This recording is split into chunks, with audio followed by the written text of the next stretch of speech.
are Locked On Rays, your daily Tampa Bay Rays podcast, part of the Locked On Podcast Network, your team every day. Hello, my name is Kevin Weiss. I'm Ulises Sambrano. And we're the host of the Locked On Rays podcast, part of the Locked On Podcast Network. Thank you for making Locked On Rays your first listen every day. And remember, Locked On Rays is free and available on all platforms, including YouTube at Locked On Rays. Also, be sure to follow us on Twitter and Instagram at Locked On Rays. And you can email us anytime, lockedonrays@gmail.com. You know, speaking of people that write to us, Kevin, I think we should give props to a couple people. Sure. Number one, Brian Kim, BK. Thank you so much for writing to us. And best of luck in your high school tryouts. Awesome. That should be fine. It'll go well. And because he's the one that Topkin flexed on. Oh, really? He's the one that asked the question, hey, you know, how do you know that Tommy Pham wants to come? And then he wrote us. He's like, hey, yeah, Topkin flexed on me, and I feel bad about it. I don't see Topkin flexing very often, at least not in real life. But I guess he can flex on Twitter and social media. My gosh. And number two, the second person, Sam Dodson, a loyal YouTube watcher. He loves my background, by the way. He loves the Beatles. He was asking, what did I think about the Get Back documentary? Kevin, you know me very well. Yes. I saw that thing, which is 8 hours long, twice in less than a week.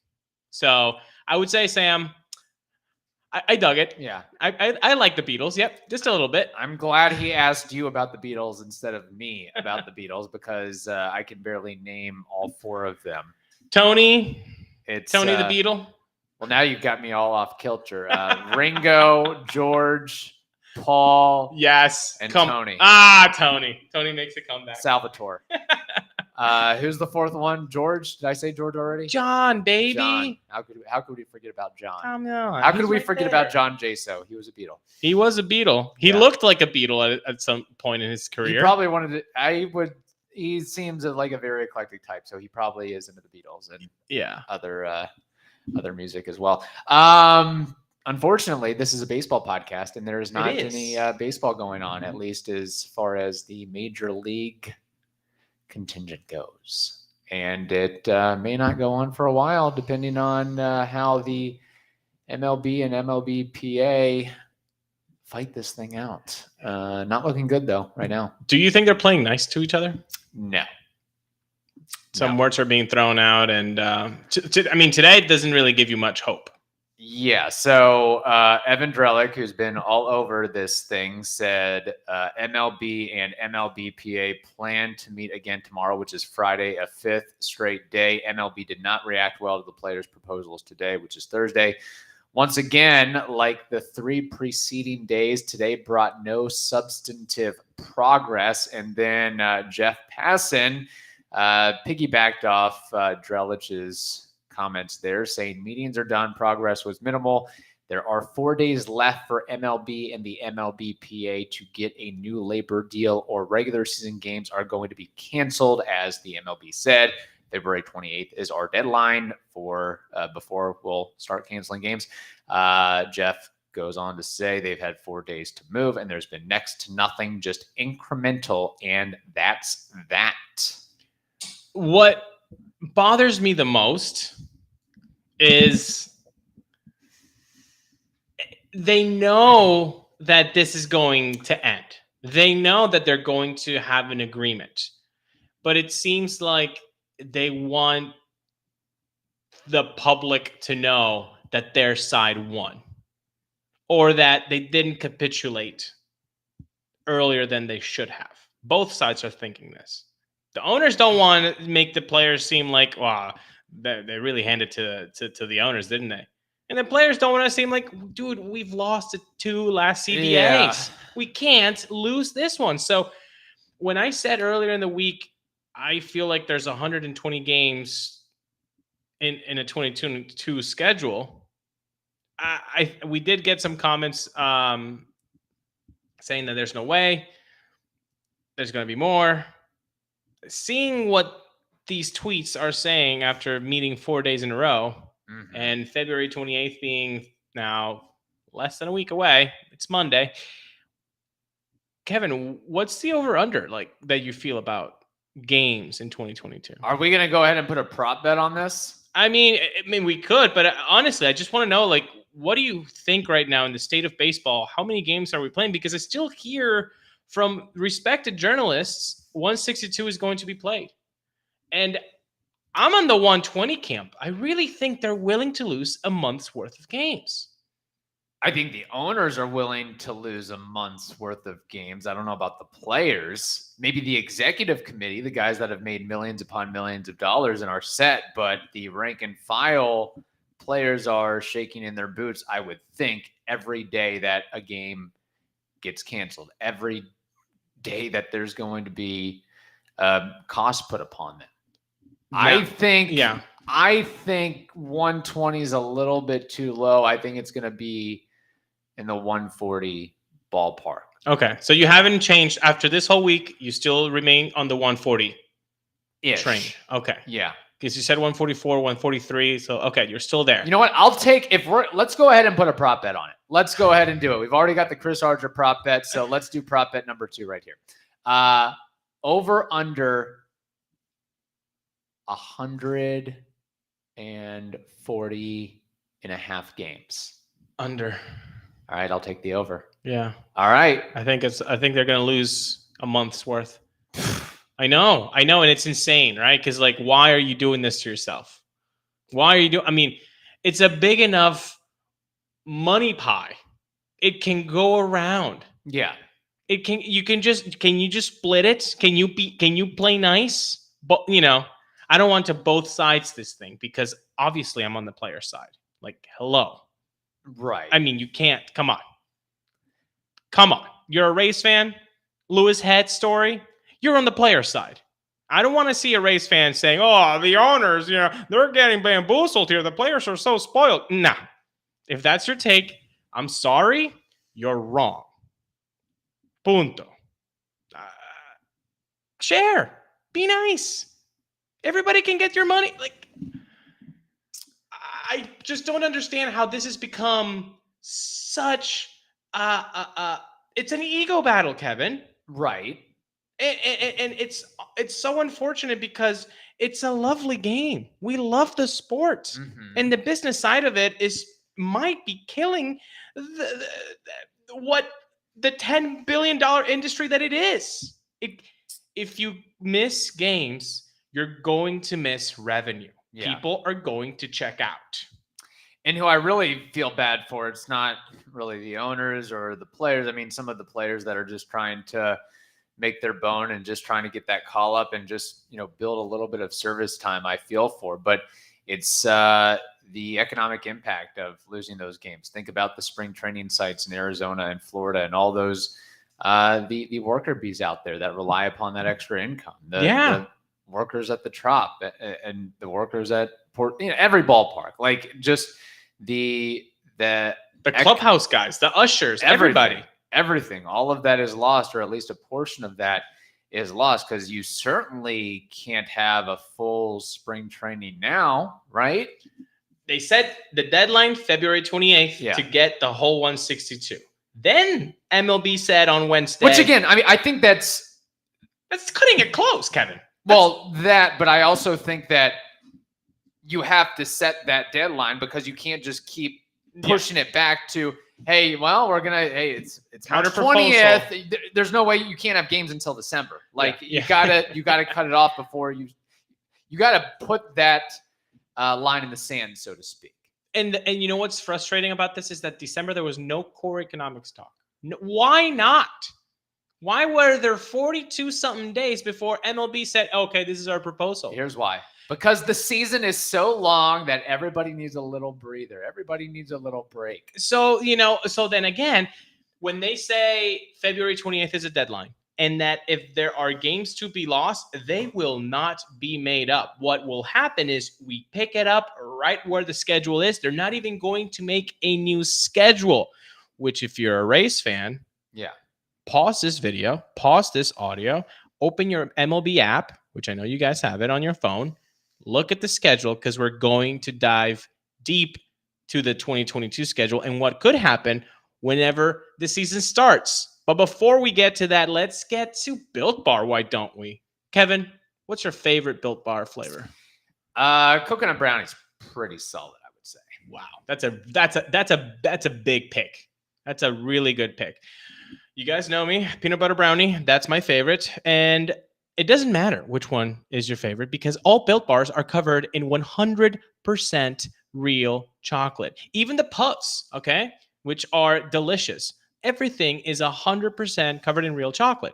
They're low calorie, high protein. You can replace your candy bars with these because they are just so much better. They taste better. They're good for you. If you go to built.com and you look at the macro sheet, you will find that most Built Bars contain 130 calories, 4 grams sugar, 4 net carbs, 17 grams of protein. That's a heck of a lot of protein after you go to the gym. All right. So what you got to do is you go to built.com and you put the promo code LOCKED15 in that little box. That will give you 15% off your order. So today, before you keep listening to this podcast, go to built.com. Promo code LOCKED15 will get you 15% off at built.com. You can also go to Rock Auto and save time and money when using Rock Auto. Why choose to spend 30, 50, even 100% more for the same parts from a chain store or car dealership? It just doesn't make any sense at all. Rock Auto is a family business serving do-it-yourselfers for over 20 years, and their prices are reliably low for every customers. They have everything you could possibly need, from brake parts, tail lamps, motor oil, and even new carpet. So go to rockauto.com right now and see all the parts available for your car or truck. And be sure to write Locked On in their How Did You Hear About Us box so they know we sent you to the right place. Amazing selection, reliably low prices, all the parts your car will ever need. rockauto.com. Ulises, before we get into the schedule here and what you're going to surprise me with, I think, just hear me out. I think I might have a workable solution between the owners and the players. Hit me, please. I'm going to be Henry Clay here. The great compromise. Yes. Yes. Love it. For those of you who don't know that, well, look it up on Google. Yeah. Read some history. Yeah. McGraw-Hill. Okay. Yeah. Universal DH, obviously. I think we all agree on that. Expanded playoffs. Hear me out on that one. That'll come through. Advertisements on uniforms. Yeah. How do you feel about that? I'm okay with it. I don't care. I don't care. Advertisements on uniforms, it's fine. But what happens is that players and owners, they share that revenue, any additional revenue from those advertisements. 50-50? 50-50. Split it down the middle. It wasn't there before then. Now it's their new revenue stream. Okay, that's money in your pocket without having to do anything. I like it. You hire a sales guy and they get it done. Yeah. Expanded playoffs. The expanded playoff broadcast revenue also split 50-50. Free money. Okay. In a sense. So those are two things. Draft lottery, find a workable solution there. Here's where I think this is where my negotiating skills come into play. Uh-huh. We talked about one of the biggest issues. I don't care about the CBT, the collective bargaining. I mean, teams will just spend less money. It doesn't, whatever. The minimum salaries. I think that is the biggest thing that needs to be resolved. Okay. Or one of the biggest things that needs to be resolved. So I am proposing year one, $750,000. Okay. Year two, $1 million. Year three, $1.5 million. Then arbitration. Or the other option is, and the owners probably would not accept this, but I'm throwing it out there. $1 million year one, $1 million year two, and then 4 years of arbitration. That's what I got. That's my concept. I mean, I think it's better than what is going on right now. Okay. And I think it's pro player, which I like. Right. The 4 years of arbitration, though, that might be a sticking time. But I don't see why you can't raise the minimum salary to $750K and then bump it up to $1 million, then $1 million. I don't either. $1,500,000. They're at $630 right now. $640, isn't it? Like, come on. Like, their new proposal. Like, last season, it was like at $580 or $550. And you could I would think that you could easily make that up with the advertisements on uniforms and the expanded playoff revenue.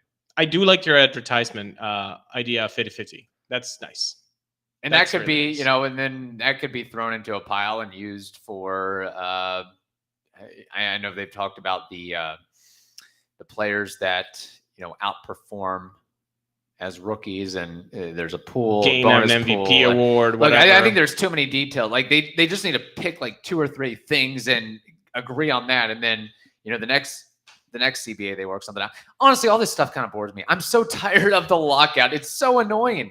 Well, I mean, it's so annoying because we want to talk about trades, we want to talk about rosters, we want to talk about so many other things. That's the other thing is, and that's it hampers this. We can't talk about that as much as we want. That's why you have to have. That's again, as much as people are against the owners, you have to put a deadline there at February 28th that if we don't get a deal done, we are going to lose games because you have to ramp up the players. You have free agency still. You have the Rule 5 draft. Like, there's a lot that you've got to squeeze in between now and the start of the season. It's insanity that they're saying February 28th is a deadline without missing games, Kevin, because what happens is, let's say on February 28th, everybody's kumbaya saying, okay, we have a deal.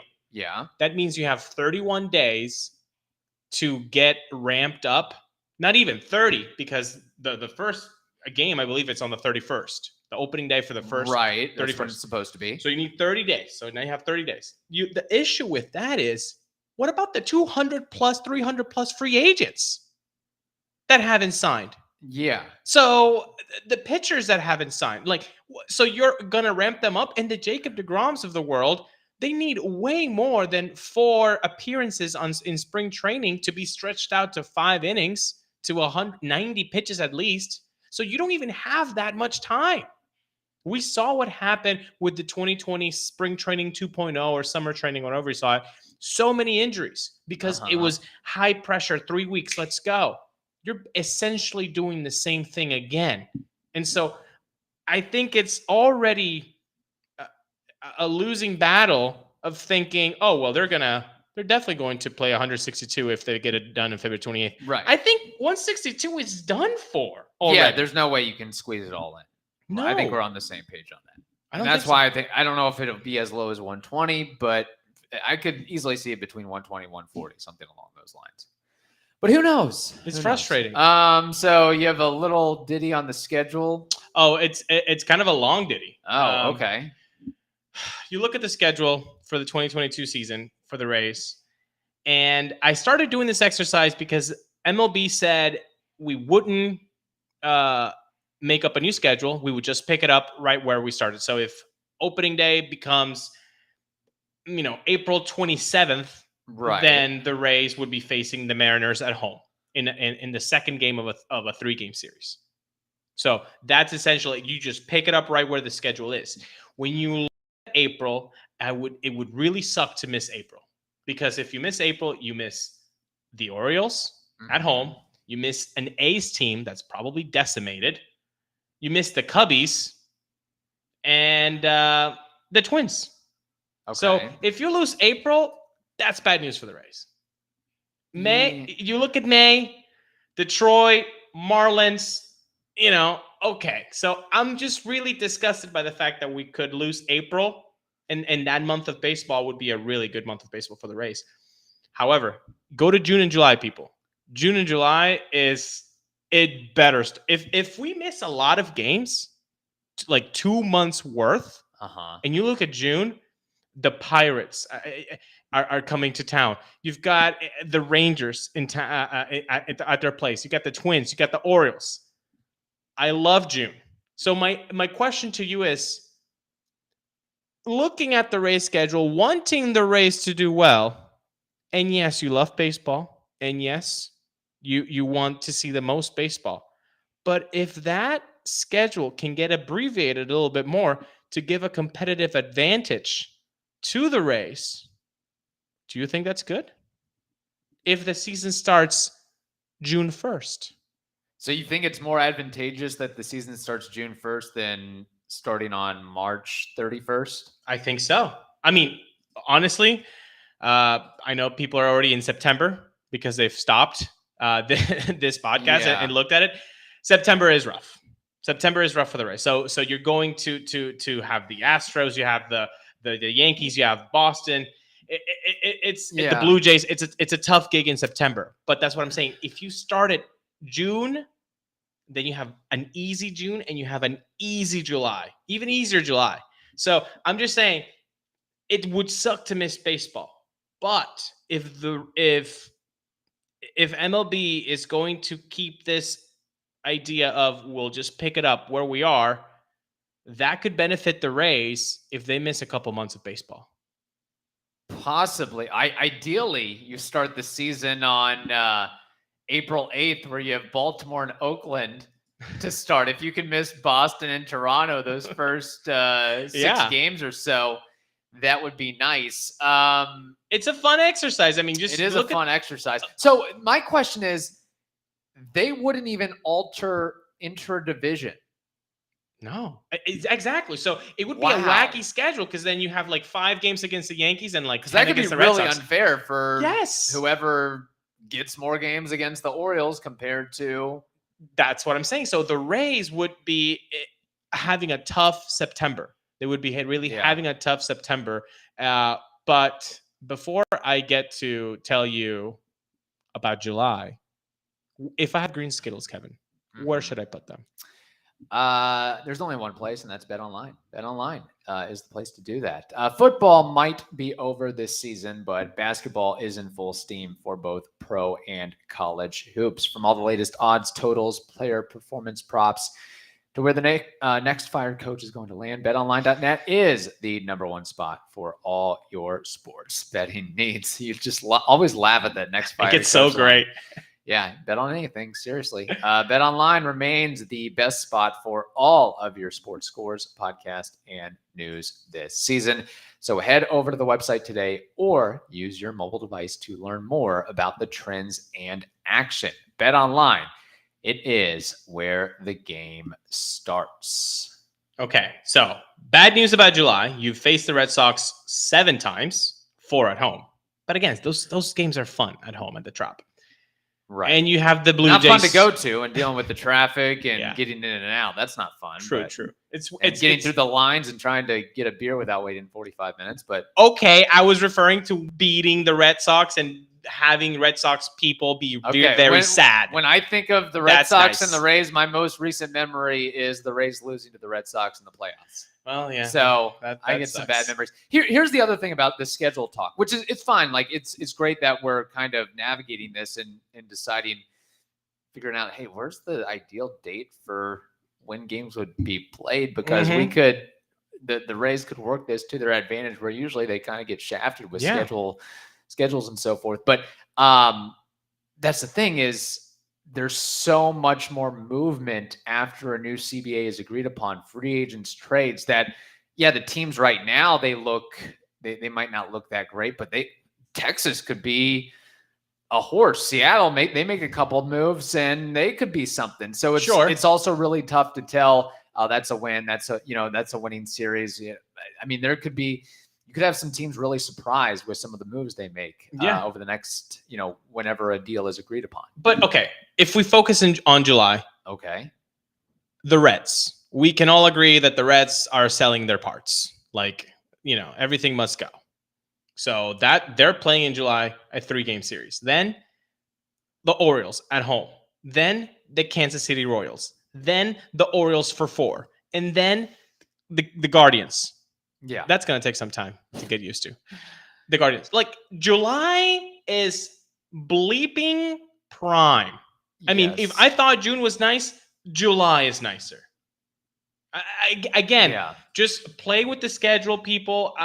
It's not a lot, that we can do on this side and on your side to move the conversation along with the lockout. But it's very intriguing on when this season can start. It could really benefit the Rays if they wait a couple of months. Yeah, possibly. The other thing too with all this is how would the service time work? That's another question. Is when the season starts, I guess, if the Rays are looking to call up a prospect, would they still have to wait a certain amount of time? Would they have to now wait until August to call up? They shouldn't have to, right? Because if no games are going to be made up, then that means that time has passed. I would assume. Okay. But then again, with the new CBA and the owners trying to get one over the players and service time manipulation being a very real thing, then maybe not. Because that's the other thing is that also may, the fewer games you have, that may prevent the Rays from calling up a prospect or 2 or 3 because they want to, artificially hold them down to take advantage of the arbitration game and the service time manipulation. You'd hope that with the CBA, which is why we're in the lockout, that would be solved. But yeah, you're right. That could be something that could definitely happen. I mean, we talked about this, I think, when we did player reviews. Guys like Shane Boss, they could start on AAA. Yeah. I mean, why would you not milk that time? And then May comes, oh yeah, Shane Boss. You already played in the playoffs. Here you go. Now you're a starter in the rotation. I don't know. I think, guys, if you look at the schedule, June is nice. July is nicer. August is not far behind. You got the Tigers. You got the Orioles. You got the Royals. I think the Tigers are going to be good, though.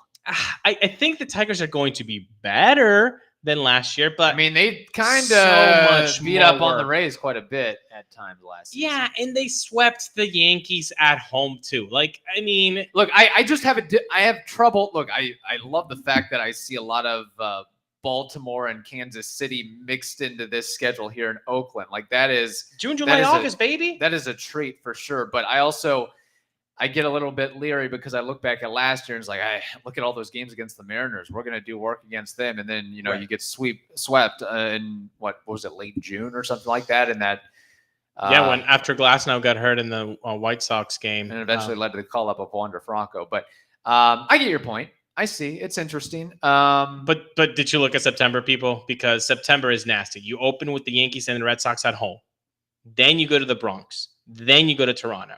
Then you come back and face, the Nathaniel Lowe's, the Texas Rangers, the Astros, the Blue Jays, then the Guardians, and then again the Astros. Yeah. I feel like that's MLB trying to really sabotage the Rays. It's tough. I mean, that's like we want the Rays to have the worst September schedule ever, or the most difficult September schedule ever. And honestly, that might actually, if the season, to your comments there, if the season gets delayed to June or July, that might not be a good thing for the Rays because then every game matters more, right? So a bad September, that could knock you out. Yeah. So maybe the Rays they look at that September and say, we need pretty much every game this season. So we really want to start on March 31st. Or you know what? If it starts on June 1st, they go like, you know what, Shane? You're starting the year with the big. You would put your best pieces because every win matters. And also it all ties into. I mean, the Rays have a very, very good team and very good organization, but the fewer games you have, the Rays. I mean, can't you say that it doesn't really allow them to take advantage of their depth, or other teams they can have less depth and get away with it? Because you might only have 110, 120, 130 games as opposed to 162. Fair argument. That kind of hurts the Rays in a sense. Yeah. No, so it's not an easy question to answer. No. Either way, but it's fun to talk about. Yeah. It is fun to talk about. It's better than talking about what is it? A competitive balance luxury tax? I don't even know if I know what that means, and I don't really care. Again, CBA, all that stuff is so annoying. Just like sign an agreement and let's play. That's all I care about at this point. We put it out on Twitter too. Will we have a 162 game schedule this season? About 10% of the voting populace out there say, of course. So 10% think, yeah, 162 is going to happen. 53% say no way. And then about 37% say, I still don't know. So How much is the percentage for I don't know? about 37%. So half, more than half of the people already know that it's not happening. yeah. Walter Rosado says, hot take, 140 game season. Ty McCann says, if they had to have an abbreviated schedule, wouldn't players' salary have to be adjusted like it was in 2020? I can't imagine that'll make too many players happy. Yeah, that's the thing is the Mike Brassos of the world, the Colin Poches of the world. Yeah, Max Scherzer can stand to lose however many the whole year. Yeah, he's good. He's Garrett fine. Cole is fine. Yeah. Pretty much everybody represented by Scott Boras on that executive committee is fine. It's the guys that they're supposed to be representing, the 90-95% that are pissed, that need those games. Yeah, but they also need conditions to get better. So when they say that the players are united, I believe, and this is to my core, they've talked about this and they've said we have to be willing to miss X games. Yeah. They can say they're united on Twitter, but are they really united? We'll find out on February 28th. We'll find out, and stay tuned, people. Yeah. And then Argenis Rashad says, sadly, it doesn't look good as far as today and heading to Monday. I'm optimistic about 35 to 40% to have a full season. Let's end on a fun, positive note, it being a Friday show, Friday episode. I've got a little Name That War for you, Ulises. Okay. My guy is a former Devil Ray. And I'll give you a little hint. He had some power in his day. His name is Greg Vaughn. What is Greg Vaughn's career WAR according to Baseball Reference? 18. That's your guess? Yes. Okay. A little bit low on Greg Vaughn. 30.9. 30.9? Yeah. And didn't receive a single Hall of Fame vote. 4-time All-Star Silver Slugger winner. 355 dingers in his career. Wow. 1,072 RBI. Kind of underrated or not talked about. I mean, he played in an era with Sammy Sosa, Mark McGwire, Barry Bonds, all those guys. So it was a very, oh yeah, that guy had a lot of years where he hit 30 plus home runs and drove in 100 plus RBIs. This is why Name That War, not to, honk our own horn, but it's such a good game because you get to, realize that there are a lot of underrated players there. There is. 30.4. Very, very nice career. Very nice. And also, his cousin was also a very, very good baseball player. Mo Vaughn. There you go. Well. Wow. Don't look that one up. I might have to save that there you for go. another I week. won't. Hands up. So, all right. So hopefully we put a little smile on your face for the end of the week there. And we'll see what happens with this CBA crap. That's right. All right. Thank you again for making the Locked On Rays podcast your first listen every day. Now make your second listen the Locked On Bets podcast. Also check out the Locked On MLB Prospects podcast. That's another good one as well. Thank you all for listening. Hope you have a great day, and we will talk to you next week.